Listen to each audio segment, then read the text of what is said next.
Hey folks, this is ioEther and we're back playing some more World of Tanks. So, as you can see, this is Chief and is T54E1. This is obviously a tier 10 game on Serene Coast.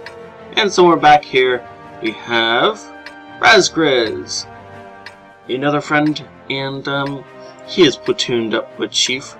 These two are going to try and dominate this game. Because obviously, why would you play this game if not to dominate, right? Okay, so we don't actually have a scout on the team, so let's see who decides he's going to pick that up. Really? Really, game? Why? Why do you tell me names? I don't care about names.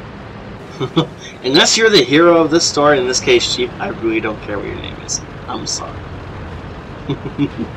In gameplay, not helpful. I wish World Tanks would stop defaulting to it. Anyways, so I tend to find that along this corridor is where the most of the brunt of the fighting mostly occurs. If Chief would stop switching out of sniper mode, then my cursor would stop flying around, but that's fine. He, for some reason, is zooming in on our T62A, apparently either trying to adjust his aim or I don't know. Let's see. Bat Chat taking the first hit. Why our Bat Chat was the first one in there, I don't know. I understand that Bat Chat has incredible speed. That does not mean you want to be first on the scene in a fight. And the enemy STB1 is apparently deciding to use gold from the very beginning of the fight. You could hear it sizzle off of our T62A. We now have a decent number of folks over here involved in this particular fight. Razgriz is on the other side holding the west, or no, that's eastern flank, isn't it? If this is north, this is east. Yes, sure. Nice shot into the ooh, beautiful couple of shots, including a fire on the T62A. Nice job putting flanking shots into the enemy mediums. They pushed up, exposed enough of their sides that Chief could get a beautiful flush shot into them. Now he is faking like he has ammunition. He is trying to intimidate this STB, making sure that the STB thinks that if he pushes over that ridge, he's going to get clipped. Most of the time you can do this, you should be doing this. Anytime you're running an autoloader, try and make sure that you fake like you have a full clip, even if you're reloading. Never ever pull back and fall back unless that is the only way you're going to live.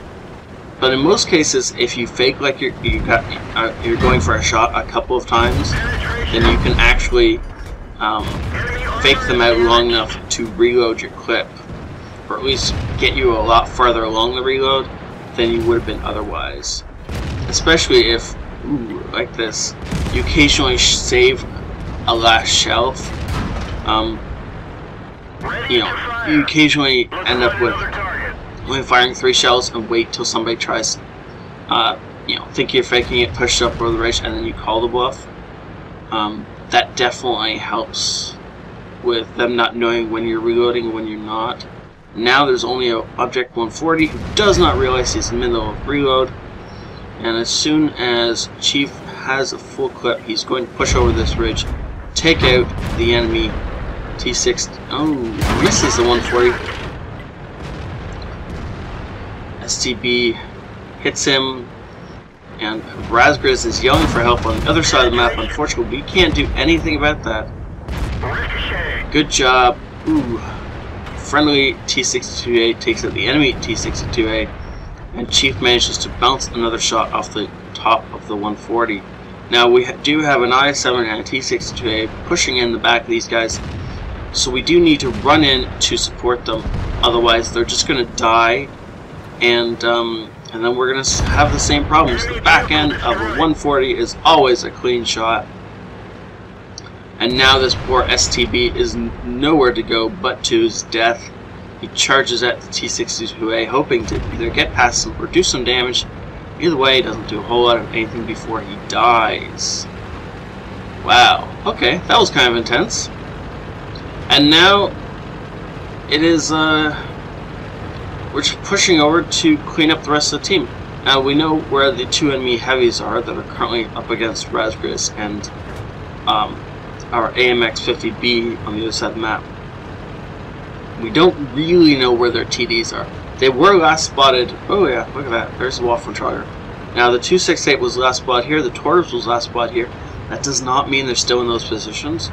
And so Chief is being cautious as he pushes up. He has only 330 health left. That is enough to be a one-shot for any of the guys up here.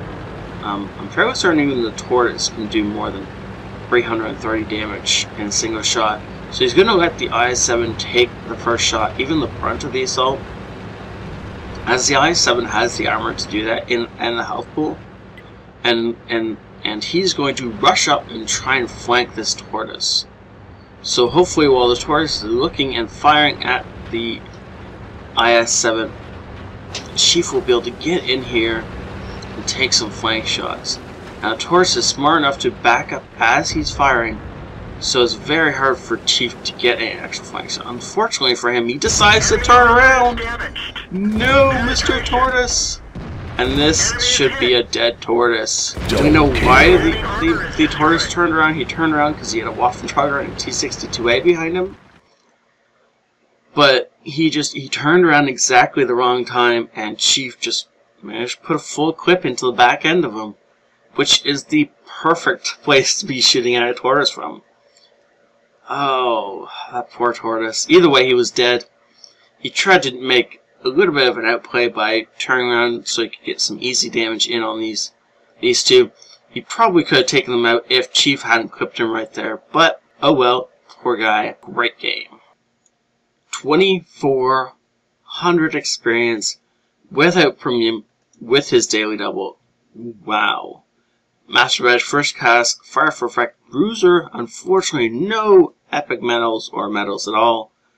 And but still, richly deserved. 2 kills, a bunch of damage put out. He's got, well, that was a fire, so, you know. Kind of surprised that's only 2 damage modules. 4d4, wow. Quad 4 damage. That's the first time I've ever seen that. That was a great showing of what the T54E1 can do. And that's not even the full damage output, because of course Chief managed to flub a couple of shots in there. If he had put in all the shells he had fired, he probably would have been closer to 6,000 damage. Wow. The rest of his team far behind him, and I mean things like the Waffentrager should have been a lot higher up there. And anything else? Like, really? That's what, 2 shots from the Jag Panther? So that's not what you expect from a Jag Panther. That's not where you expect an IS-7 to be, but, you know. Obviously, Chief carrying this game. Razgriz, phenomenal. Holy crap.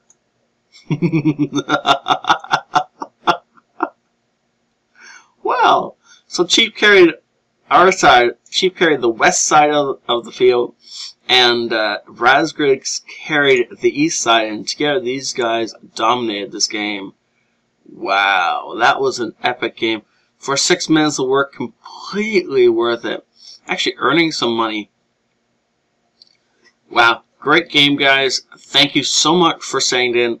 As always, if you want to help support the channel, the best way is to like any videos you enjoy. And I will see you all next time. This is ioEther out. Hey folks, this is ioEther, and we're back with some more World Tanks. Side scraping. How to counter a player who's side scraping. So the E100 is trying to side scrape. And you can see, let's see where. Ooh, Ronick is actually firing at the engine deck of the enemy tank. And well, that makes sense because Ronick's gun is actually higher up than the enemy tank's engine deck, so he can aim down. And if he concentrates right, and if he, ooh, well, yeah, T57. Really? How did you miss that shot on the T57? Really? That was like a free shot. So the enemy E100 is getting really pissed that Ronick can somehow penetrate him without being, you know, without exposing enough of his tank, so that so this guy can kill Ronick. So Ronick's, yeah, again, gonna shoot for the energy deck.